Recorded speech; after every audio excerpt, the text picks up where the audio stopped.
também no ar, através dos rastros químicos, que também tem a mesma função dos alimentos, ou seja, nos debilitar, nos emburrecer. Não bastando o controle mundial sobre o que comemos, eles, os senhores do mundo, agora estão preocupados também com o que plantamos nos fundos das nossas casas, até mesmo com as galinhas que criamos naquele galinheirozinho lá nos fundos. E até isso vão controlar através do Codex Alimentários, que entra em vigor a partir do dia 31 de dezembro de 2009. Esse é o processo físico. E quanto ao processo mental? Você já viu aqui o exemplo. TV, escola, como os demais que foram aqui representados pelas bolinhas brancas. A TV, que é a mais forte ferramenta do sistema, por exemplo, ela tem um vasto poder de induzir desejos que partem desde a ideia do materialismo desenfreado, até mesmo ao gosto, à luxúria, a sermos amantes de um falso poder que jamais iremos alcançar. Mas quem é esse sistema? Quais são seus objetivos? Quem criou o sistema? Antes de tudo, devemos saber qual a definição de sistema. Sistema: conjunto de elementos entre os quais haja alguma relação, disposição das partes ou dos elementos de um todo coordenados entre si e que formam estruturas organizadas. Reunião de elementos naturais da mesma espécie. Método, plano, modo, jeito, modo de governo, de administração, de organização social. O sistema é tudo que está à sua volta, tudo que foi criado ou que existe e que te mantém inserido dentro dele. É um mundo regido pelas leis e regras, sendo produto direto das instituições governamentais. Ele se manifesta sob diversas formas, como, por exemplo, a religião, as instituições financeiras, o ramo de entretenimento, o governo. Estas são algumas das formas na qual o sistema se manifesta. O sistema é baseado no poder, na imagem, no medo. Ele não tolera questionamentos e odeia quem consegue ser ele mesmo. Ele cria dependentes e os controla. Faz com que você viva em um mundo que acha que vive ou tenta viver. O sistema força o indivíduo a se programar desde o seu nascimento e a se tornar um escravo. Mas o escravo, de uma forma bastante sutil, imperceptível, não como no tempo dos escravos que nós já conhecemos. Vale dizer que a imposição pelo medo vem desde a antiguidade. Podemos colocar os egípcios, os gregos, os romanos, os ingleses, os americanos e tantos outros. Cada um deles fez uso da força e da repressão, como, por exemplo, Napoleão, Stalin, Hitler, Mao Tse-tung, Idi Amin, tantos outros. Ou pela força ou pela autoridade divina, como faziam, por exemplo, os faraós, que alegavam serem Deus na terra, ou ainda como os imperadores romanos.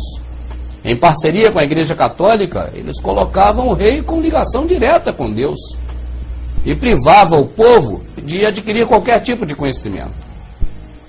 A tudo que o povo queria classificar como novo conhecimento, eles taxavam de heresia e assim mataram muitas pessoas.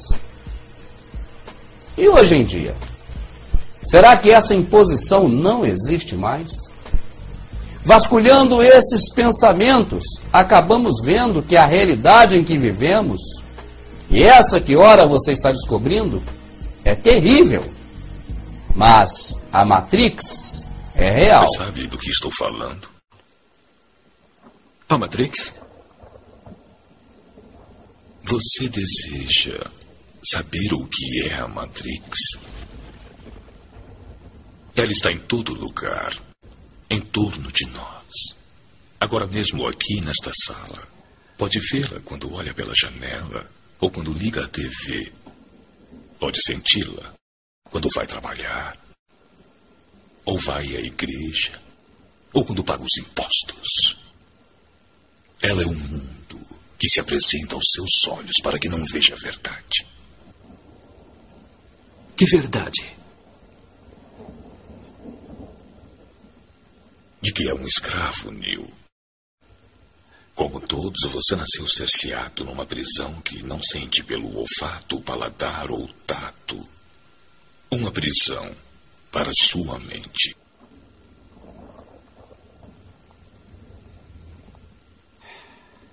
Infelizmente, não se pode contar a ninguém o que é a Matrix. Você tem que ver por si mesmo. Do que você necessita? O sistema dita que o consumo por quinquilharias e inutilidades é um sinal de status. E acabamos por interpretar isso como sentido da vida. Desenvolvemos então um gosto pelo materialismo. Hoje não é mais necessário uma lei marcial de caráter ditatorial ao estilo passado de Napoleão, Stalin e tantos outros. Você já é oprimido pelas próprias pessoas e possui uma opinião pré-definida.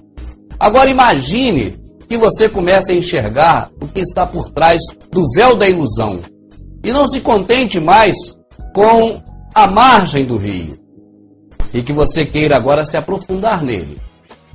Será que você seria capaz de suportar que certas verdades são devidamente maquiadas para que se pense que é apenas conto da carochinha?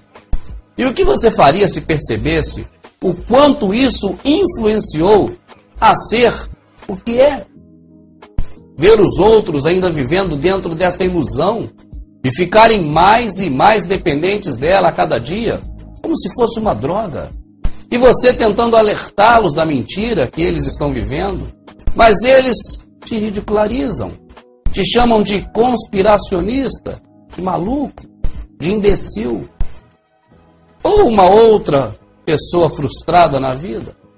Afinal, as pessoas que vivem nessa mentira, inconscientemente, criam uma defesa mental em prol de se defender, de defender o seu mundinho, sem se dar conta do que está acontecendo ao seu redor. Aceitamos os valores e mudamos de acordo com a vontade deles, através da mídia, do entretenimento ou até do senso comum. Mas parcialmente sabemos ou sentimos que existe algo errado. Mas muito de nós perdemos a autonomia dos nossos próprios atos e deixamos tudo isso nas mãos deles, porque eles suportam a culpa bem melhor do que nós. E quantos de nós já ouvimos alguém dizer assim: a culpa é do governo? Não é verdade?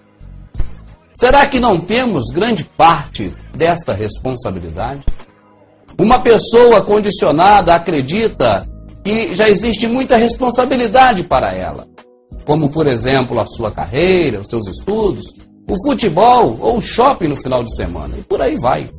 Então podemos dizer que por mais que esse sistema, ou seja, o governo, religião, entretenimento, educação, leis, por mais que ele seja falho, nós alegremente damos nossas rédeas para ele. E ele nos cria como bebês, ou como eles costumam mesmo se referir a nós, como gado. E aí o fardo pesa.